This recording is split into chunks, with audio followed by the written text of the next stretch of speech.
الحمد لله رب العالمين والصلاة والسلام على سيد الأنبياء والمرسلين وعلى آله وأصحابه أجمعين.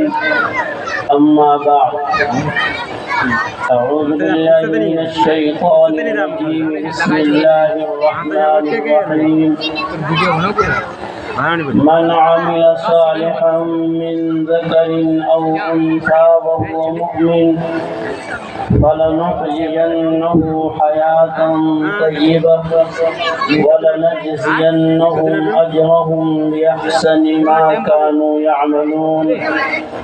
صدق الله العلي العظيم. قال النبي صلى الله عليه وسلم: أدبوا أولادكم على 3 خصال: حب نبيكم وحب أهل بيته وقراءة القرآن. وقال: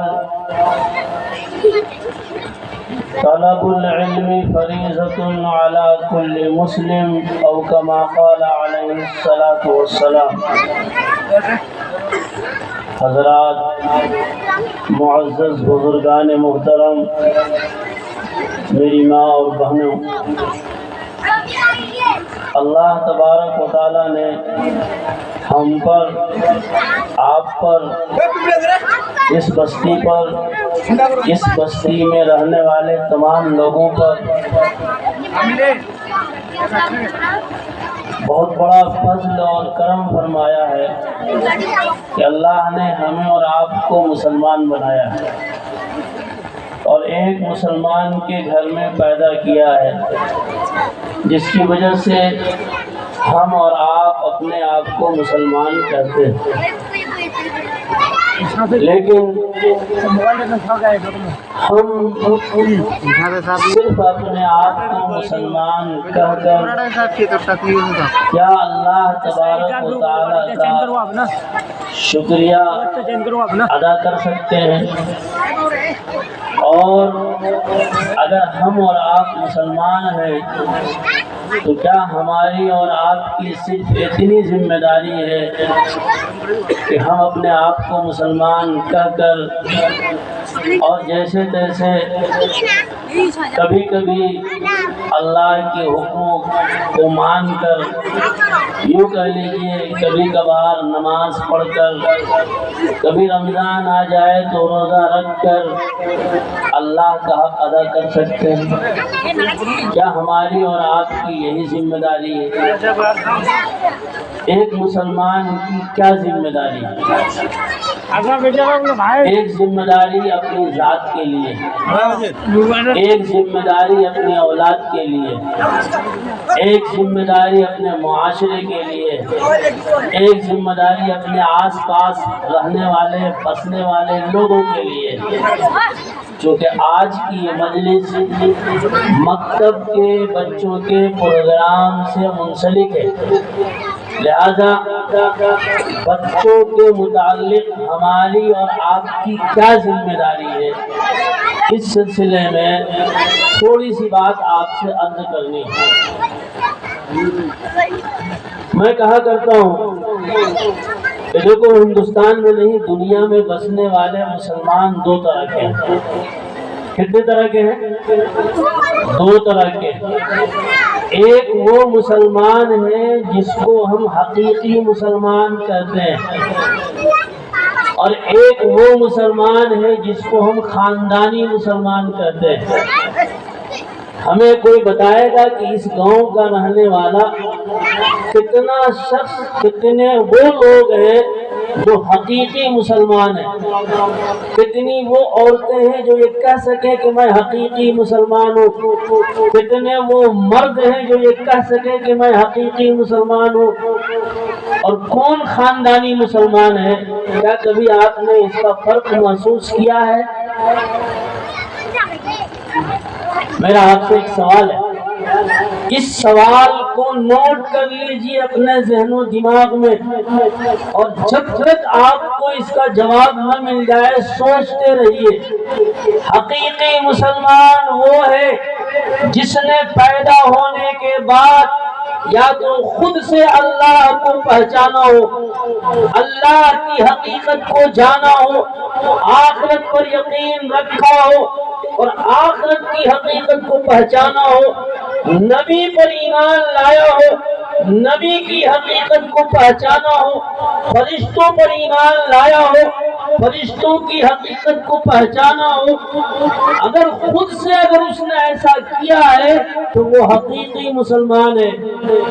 لیکن اگر کوئی شخص ماں باپ کو دیکھ کر، گھر والوں کو دیکھ کر، محلے والوں کو دیکھ کر، رشتہ داروں کو دیکھ کر کہ میرے گھر والے نماز پڑھتے تھے ہم بھی نماز پڑھتے ہیں، میرے گھر والے روزہ رکھتے تھے ہم بھی روزہ رکھتے ہیں، میرے محلے کے لوگ سب مل کر کرتا پجامہ ٹوپی پہن کر چلے گئے مسجد ہم بھی چلے گئے، وہ بھی کہتے ہیں اللہ ایک ہے ہم نے ویسے ہی مان لیا، تو کیا وہ حقیقی مسلمان ہے؟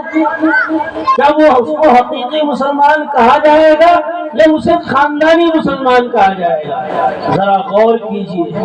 اللہ کے نبی جناب محمد رسول اللہ صلی اللہ علیہ وسلم جب تشریف لائے اور آپ کے سامنے مکہ والے ایمان لے آئے کہ میں آپ پر ایمان لاتا ہوں، آپ کو اللہ کا پیغمبر مانتا ہوں، ایمان لے آئے نا، صحابہ ایمان لے آئے، تو اب انہیں ایمان سیکھنے کی ضرورت تو نہیں تھی یا تھی؟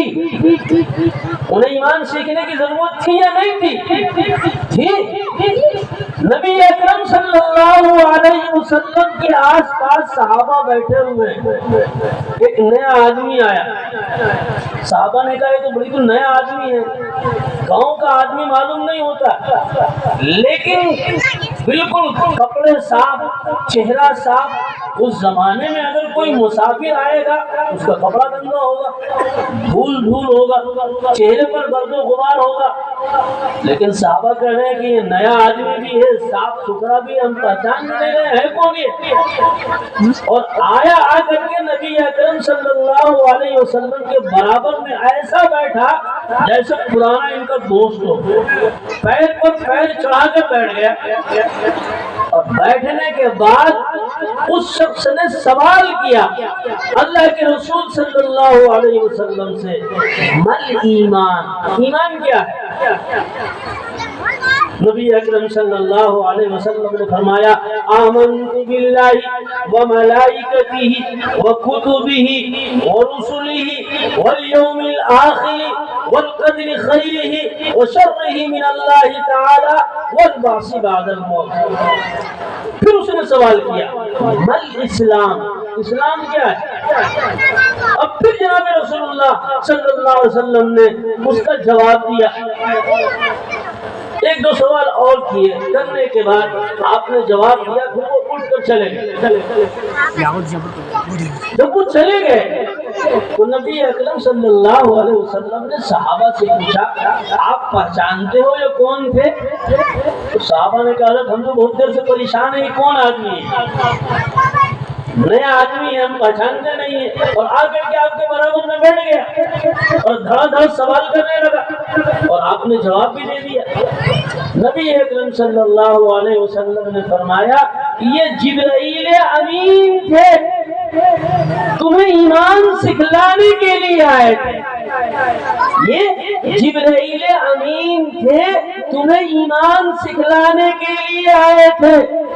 اب سوال یہ ہے کہ یہ تو سب مسلمان ہی تھے نا، صحابہ جو بیٹھے ہوئے تھے نبی اکرم صلی اللہ علیہ وسلم کی خدمت میں عموماً تھے نہیں تھے، مسلمان تھے نہیں تھے، تو پھر ان مسلمانوں کو ایمان سکھلانے کے لیے جبرائیل امین کیوں آئے؟ اس لیے کہ ایمان کو لے آئے لیکن انہوں نے ایمان کو سیکھا نہیں تھا، وہ حقیقی مسلمان ابھی بنے نہیں تھے۔ حقیقی مسلمان جب بنے گا کوئی شخص جب ایمان کو سیکھے گا۔ اس سے یہ معلوم یہ ہوا کہ اگر آپ کے گھر میں ہم اور آپ مسلمان ہیں، ہمارے گھر کوئی بچہ پیدا ہوتا ہے تو ہمیں اس کو ایمان سکھلانا فرض ہے، اور اس کو ایمان سیکھنا فرض ہے۔ جب تک وہ ایمان نہیں سیکھے گا خود سے، یا اس کو ماں باپ ایمان نہیں سکھلائے گا، اس وقت تک وہ حقیقی مومن نہیں ہوگا۔ اب آپ غور کر لیجئے، ہمیں معلوم یہ ہوا کہ اس گاؤں میں 60 گھر کی بستی ہے، اور 60 گھر میں اگر ہم مان لیں کہ ہر گھر میں 3 بچے ہیں تو کتنے ہوں گے اس گھر میں بچے؟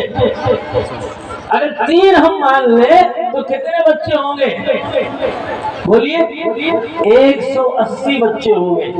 لیکن مکتب پڑھنے والے بچے، مکتب پڑھنے کا مطلب یہ ہے کہ ایمان سیکھنے والے بچے کل 35 مکتب میں آتے ہیں۔ تو 180 میں سے 35 آئے تو باقی 145 بچے کہاں گئے؟ کیا وہ خاندانی مسلمان نہیں رہیں گے؟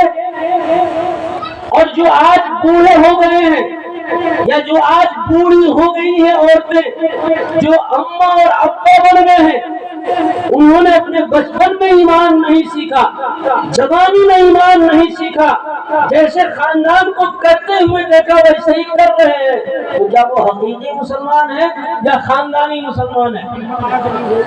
کیا انہوں نے ایمان سیکھنا فرض تھا یا نہیں تھا؟ کیا انہوں نے ایمان سیکھا؟ کیا انہوں نے اللہ کو پہچانا؟ کیا ان کو معلوم ہے کہ اللہ کے کتنے حق ہیں؟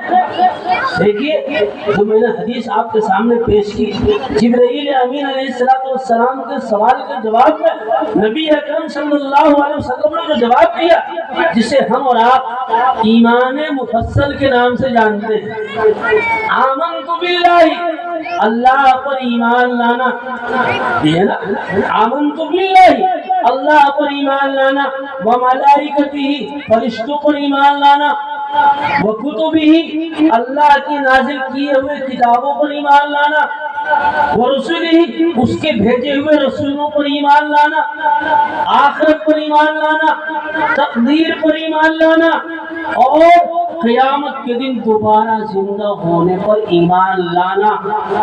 یہ 7 چیزیں ہیں جس کا تعلق دل سے ہے، یقین سے ہے۔ ان 7 کے الگ الگ حقوق ہیں۔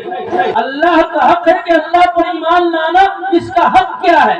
کس طرح اللہ پر ایمان لانا؟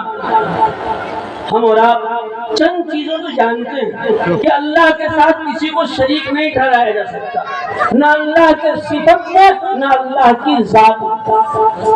اللہ جیسا کوئی نہیں ہو سکتا، اللہ والی صفت کسی میں نہیں ہو سکتی، یہ ہم سب جانتے ہیں۔ اگر کسی نے اللہ کی ذات میں کسی کو شریک ٹھہرایا تو وہ کیا ہوگا؟ مشرک۔ اللہ کی صفت میں کسی کو شریک ٹھہرایا تو وہ بھی ہوگا مشرک۔ اللہ کا ایک حق ہمیں معلوم ہے، لیکن اللہ کے کتنے حقوق ہیں کہ ان حقوق کے ساتھ اللہ پر ایمان لایا جائے۔ اسی طریقے سے نبی اکرم صلی اللہ علیہ وسلم کے بھی حق ہے کہ آپ کو پیغمبر کیسے مانا جائے، آپ کا کیا حق ہے، کس طرح سے آپ کو نبی مانے۔ جس طریقے سے اللہ کی ذات اور اس کی صفات میں کسی کو شریک ماننا مشرک ہوتا ہے، وہ منکر خدا کہلاتا ہے، وہ مومن نہیں ہو سکتا۔ اسی طریقے سے نبی اکرم صلی اللہ علیہ وسلم کی ذات یا ان کی صفات میں کسی کو شریک ماننا یہ بھی مشرک ہوتا ہے، وہ مومن نہیں ہو سکتا۔ اسی طریقے سے قرآن کا بھی ایک حق ہے۔ قرآن کے کتنے حقوق ہیں؟ چونکہ یہ مجلس، یہ جلسہ، یہ پروگرام مقصد کے تعلق سے ہے تو میں آپ کو بتاؤں قرآن کریم کے 5 حق ہیں۔ کتنے حق ہیں؟ 5 حق ہیں۔ پہلا حق تو اس کا یہ ہے کہ اس پر ایمان لایا جائے۔ دوسرا حق یہ ہے کہ اس کو ترتیل کے ساتھ پڑھا جائے۔ معلوم ہے ترتیل کس کو کہتے ہیں؟ کہ ہر حرف اس کے مخرج سے ادا ہو۔